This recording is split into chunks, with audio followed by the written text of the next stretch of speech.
donc nous venons de terminer la réunion du CRD, donc préparatoire consacré au pèlerinage donc de Nguédiaga, donc prévu le lendemain de la fête de Tamkharit. Donc nous venons de passer en revue l'ensemble des préoccupations donc présentées par le comité d'organisation à travers des plans d'action qui ont été présentés à l'ensemble donc des autorités administratives qui étaient là, notamment le préfet du département de Keur Massar et le sous-préfet de Malika et l'ensemble des chefs de service concernés donc, par cet événement. Donc comme je l'ai dit, nous venons de passer en revue donc l'ensemble de ces préoccupations définies donc, autour du plan d'action. Et pour l'essentiel, nous sommes revenus un peu sur les aspects liés à la sécurité. Donc pour dire que des dispositions seront prises pour une bonne couverture sécuritaire avec les forces de défense et de sécurité, notamment avec la police.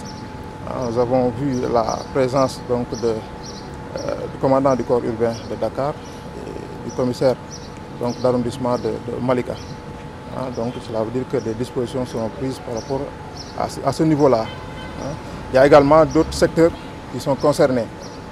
notamment le secteur de l'approvisionnement en eau et en électricité. Donc les services et les structures ont également pris des engagements pour accompagner le comité d'organisation pour que l'on puisse réussir donc, parfaitement cet événement, donc le pèlerinage de Nguédiaga. Il y a d'autres secteurs également comme la santé, l'assainissement et l'hygiène. Donc les services concernés également ont pris des engagements donc en relation avec le comité d'organisation pour que l'on puisse véritablement donc, assurer donc, la réussite donc, de cet événement. En tout cas, ce sont les dispositions qui ont été prises. Maintenant, sur les autres aspects, nous allons préparer des correspondances pour saisir les différentes structures donc, concernées pour que l'on puisse véritablement réussir donc, cet événement religieux. Et la particularité également, je pense que quelqu'un l'a rappelé tout à l'heure, ça sera la première sortie officielle donc, du Khalife général donc, des Layènes. C'est pourquoi nous avons, en relation avec le comité d'organisation, pris donc, certaines dispositions pour l'accompagner. Et puis en relation avec les forces de défense et de sécurité, surtout la police, pour accompagner le comité d'organisation et puis saluer la présence donc, du Khalife général donc, des Layènes. Jërëjëf donc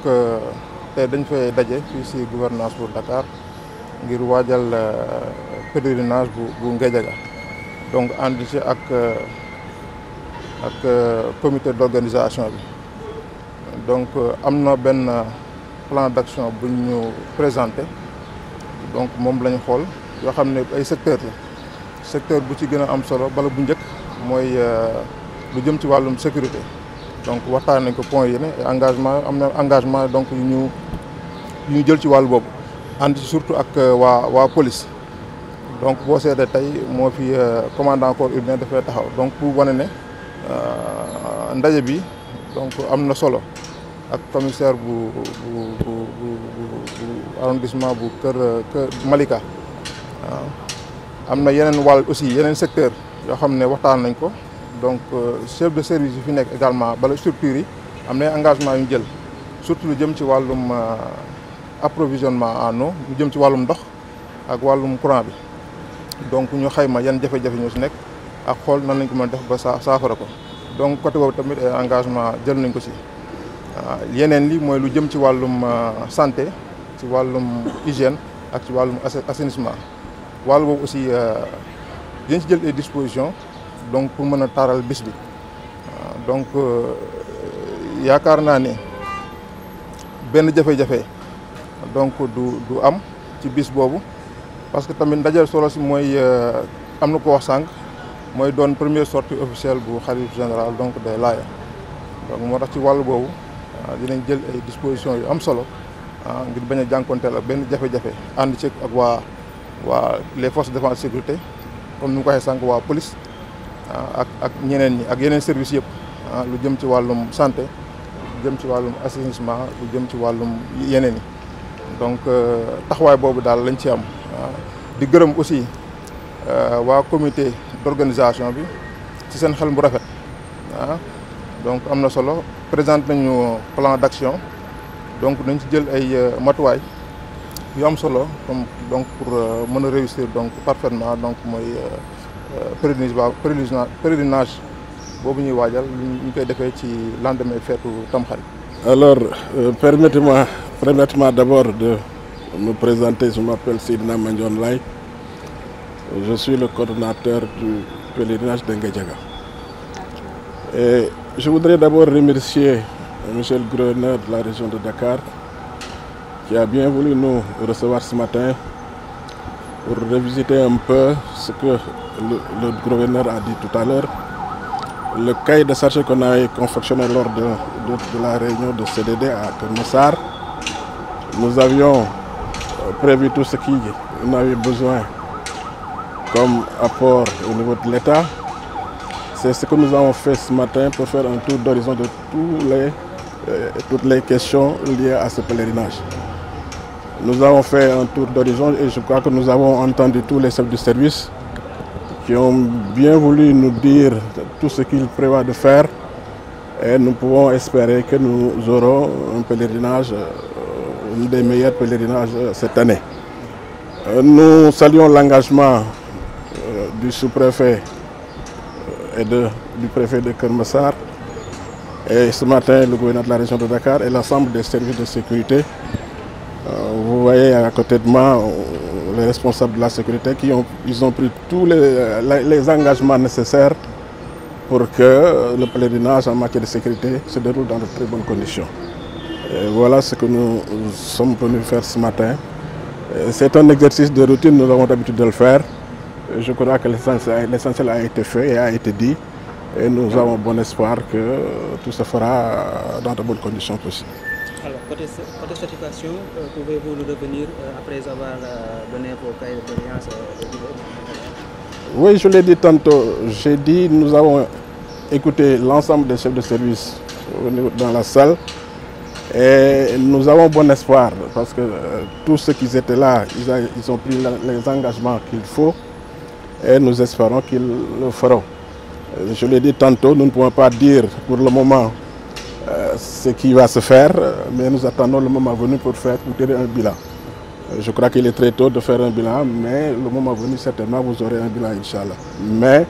d'ores et déjà, nous avons espoir que tout se fera, Inch'Allah, dans de très bonnes conditions.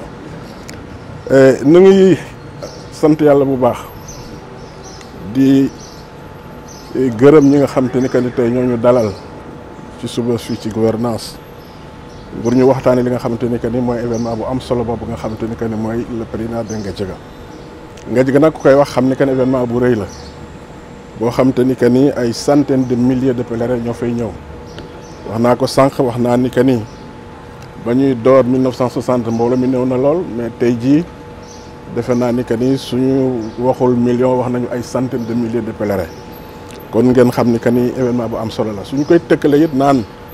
moo nekk événement bi nga xam te ne à part l'appel mu ci ëpp solo loolu dafay firndeel que ni événement bu am solo loolu moo tax ñi nga xam te ni que ni ñooy kilifa réew mi jox ay ndigal ñi nga xam te ni que ni ñooy l'administration territoriale ci sous-préfet préfet ba tey ci gouverneur pour que ñu taxawu événement boobu bi ñu fi ñëwee it gis nañu taxawaay bi gis nañu it xërte bi. li ñu waroon wax lépp wax nañ ko wax naa sànq ni que ni c'est un exercice de routine yàgg nañ ko def donc li ñu fi gis tey ak li ñu fi dégg mën nañu am yaakaar ni que ni lépp dana jaar ci yoon di gërëm rek ñi nga xamante ni que ne ñooy force de l'ordre yi nga xamante ni que dañuy wax ni que ni sécurité dafa am solo ñu ngi nii taxaw ci sama wet engagement yi ñu jël dégg nañ ko xam nañ ñu ni it dinañ ko jëfe ndax yàgg nañu liggéey ak ñoom kon ñoom it ñu ngi leen di gërëm bu baax di leen sant di gërëm it chef de service yëpp yi nga xamante ne teewoon nañ fi engagement yi ñu jël may wax ne rek mënaguñoo def un bilan d'étape mais nag suñu demee ba ca cappaandaw ji certainement dinañu def un bilan su boobaa dinañ leen wax li nga xamante ni que ni moo dox wala li nga xamante ni que ni moo des di gërëm ñoom nag di sa ñëpp di gërëm la presse aussi gis nañu seen taxawaay di ñaan yàlla rek yàlla yóbbuñu ci bés ba ak jàmm ñu dugg ci ak jàmm génn ci ak jàmm asalaamaaleykum wa rahmatulah ñu njorte ne moo nar a nekk génn bu njëkk bu xalifa général bi di def mu nar a nekk particularité aussi pour année 2021. waaw xaj na incompréhension xaj na dafa am foofu du sortie bu officiel bu njëkk bu xalifa bi xalifa bi génn na semaine dernière génnam bu njëkk bu dem ca Ndingala donc bii dafay bokk rek ci génn yi mu war a génn pour ñëw ci njaboot gi loolu moo tax mu nekk événement bu am solo même bi mu nekkul xalifa it daf daan ñëw kon bu yàlla defee mu nekk xalifa it day gën a taaral bés bi rek kon ñu ngi koy xaar di ko ñaanal yàlla mu may ko mu fekk tal ko ak jàmm incha allah. Vous pouvez un peu revenir en français sur l'importance de ce pèlerinage pour la communauté laïque? Oui, je l'ai dit tantôt, je dis que c'est un événement important. Si on le compare à l'appel de Seydina Limamou Laye, donc on dit que c'est l'un des événements les plus importants après l'appel. Donc vous imaginez aisément l'importance de ce pèlerinage-là. Donc sur le plan affluence aussi, je l'ai dit tantôt, en 1960, c'était pas fameux, le monde n'était pas au rendez-vous, mais aujourd'hui, si nous parlons de centaines de milliers ou de millions, vous imaginez aisément que c'est un événement important. Et je pense que les autorités ont pris cet engagement-là pour mettre les moyens qu'il faut pour répondre à l'événement et puis voilà, pour que nous puissions faire un événement important.